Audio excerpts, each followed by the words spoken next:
নির্মাণাধীন ভবনে যেখানে মানুষ নাই সেখানে ইয়াবা না খাইয়া গণপতি চক্রবর্তীর বাসার ছাদে আসছে ইয়াবা খাইতে। রংপুর জেলা স্কুলের শিক্ষক গণপতি চক্রবর্তীকে সপরিবারে তার বাসস্থানে হত্যা করার পরবর্তী সময় আমরা দেখলাম যে খুবই কম সময়ের মধ্যে দুজন ইয়াবা সেবীকে আটক করা হয়েছে এবং তাদেরকে বলা হয়েছে তারাই এই খুন করছে এবং তাদের খুনের মোটিভ এটাই যে তাদের কোনো মোটিভ ছিল না, তারা নাকি পাশের একটা নির্মাণাধীন ভবন থেকে লাফ দিয়া সেই গণপতি চক্রবর্তীর বাসার ছাদে ইয়াবা খাইতেছিল এবং সেই সময় গণপতি চক্রবর্তী দেখার পরে প্রথমে তাকে হত্যা করে এবং সিরিয়ালের মতো এরপরে তার স্ত্রীকে হত্যা করে, তার মেয়েকে হত্যা করে, মন্ত অবস্থায় বা লুকাইয়া খাটের নিচে থাকা যে ছোট সন্তানটা তাকে হত্যা করছে।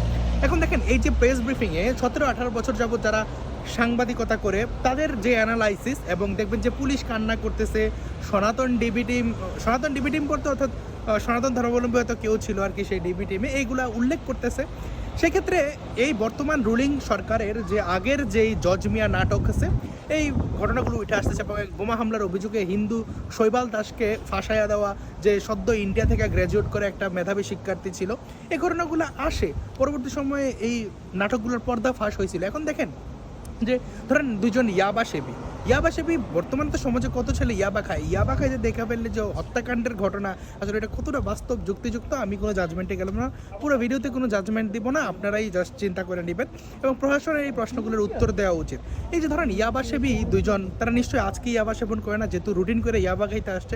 দুজন ইয়াবা সেবীকে স্বর্ণের দোকানে কাজে রাখবে আপনার মনে হয়? নির্মাণাধীন ভবনে যেখানে মানুষ নাই সেখানে ইয়াবা না খাইয়া গণপতি চক্রবর্তীর বাসার ছাদে আসছে ইয়াবা খাইতে। একদম পুরো স্পাইডারম্যানীয় কায়দায় 3তলা নির্মাণাধীন ভবন থেকে দোতলায় লাফ দিয়ে পড়ছে। এখন দেখ সিনেমার যে সিরিয়ালের মতো একজনের পর একজন আসছে, মানে আপনার কি মনে হয় যে আপনি জাস্ট একটা টাইমে আপনি হকচকে গিয়া 4টা খুন এভাবে করতে পারবেন? এবং তারা বলছে যে এই খুনিরা নাকি সেখানে ওয়েট করছে, মানে তাদের যে কথিত খুনি তারা শশা খাইছে, খেজুর খাইছে। আপনার কি মনে হয় যে আপনি হকচকায় একটা হত্যা করছেন তারপরে আপনি তার বাসায় খাইছেন? এগুলো তো সিরিয়াল কিলারের কাহিনী।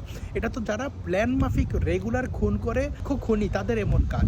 তো এই যে দেখেন তাদের যে ডিএনএ টেস্ট করা হয়েছে বলে বলা হইতেছে, ডিএনএ টেস্ট কীভাবে 24 ঘন্টার মধ্যে করাবে? এটা ঢাকায় সম্ভব না, মেডিকেল সায়েন্সকে এটা বলে। গতকালকে থেকে সাংবাদিকদের যে ফিল্ড রিপোর্ট বা এই যে গণপতি চক্রবর্তীর যে আত্মীয়স্বজনরা বলতেছে যে বাড়ি নির্মাণ, তিনি যখন রিটায়ার করার পরবর্তী সময় বাড়ি নির্মাণ করে তখন তার কাছে চাঁদা চাইতেছিল। এবং বাংলাদেশে তো একটা কমন সমস্যা, হিন্দু সম্প্রদায়ের মানুষজন জায়গা কিনলে, ব্যবসা করলে এবং যদি কোনো ঘরে বাড়ি করে সেক্ষেত্রে মেজরিটি সম্প্রদায়ের মানুষজন চাঁদা চায়, যারা সন্ত্রাস করে আর কি, তারা সবাই না। তো এই যে ঘটনা, এখন কথা হলো যে তার হত্যাটা কেন হয়েছে? এটা কি পরিকল্পিত হত্যাকাণ্ড? কি এই চাঁদা না দেওয়ার পরবর্তী সময়ে তিনি কিন্তু নাম বলে নাই, তার আত্মীয়স্বজনের কাছে বলছিল তিনি ব্যাপারে একটা মীমাংসা করছে, নাকি সেই শত্রুতা বশত বা সাম্প্রদায়িকতা বশত তাকে হত্যা করা হয়েছে? কারণ পুলিশ প্রথমে ডাকাতির ঘটনা বলে উড়াই দিতে চাইছিল এবং ডাকাতির ঘটনা বললেও এখানে সাম্প্রদায়িক অ্যাঙ্গেল অবশ্যই আসে। কারণ গত কয়েকদিন আগেই যে ফাতা কমব্যাট সিস্টেমের যারা শরীয় ভিত্তিক মার্শাল আর্ট বলে নিজেদেরকে দাবি করে, তারা কিভাবে অমুসলিমদের ডাকাতি করছে সারিয়ার নামে, তাদের ধর্মপ্রচারের নামে, সেই জিনিসটা আপনারা ডিসেন্টের প্রতিবেদনে দেখতে পাচ্ছেন।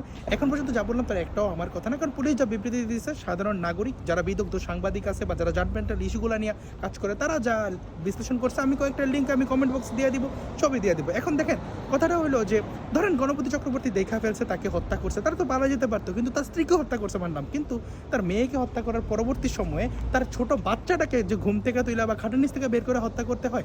এবং আচ্ছা তাইলে গণপতি চক্রবর্তীর যে বাড়ি, সেই বাড়ির কারেন্টের লাইন কেন অফ ছিল? কেন তার যে সিম মোবাইল ফোনগুলো অফ করে রাখা হয়েছিল? তো সবগুলোর উত্তর প্রশাসনকে দিতে হবে। তো ধন্যবাদ সবাইকে। ভিডিও ভালো লাগলে লাইক, কমেন্ট, শেয়ার করে পাশে থাকতে পারেন।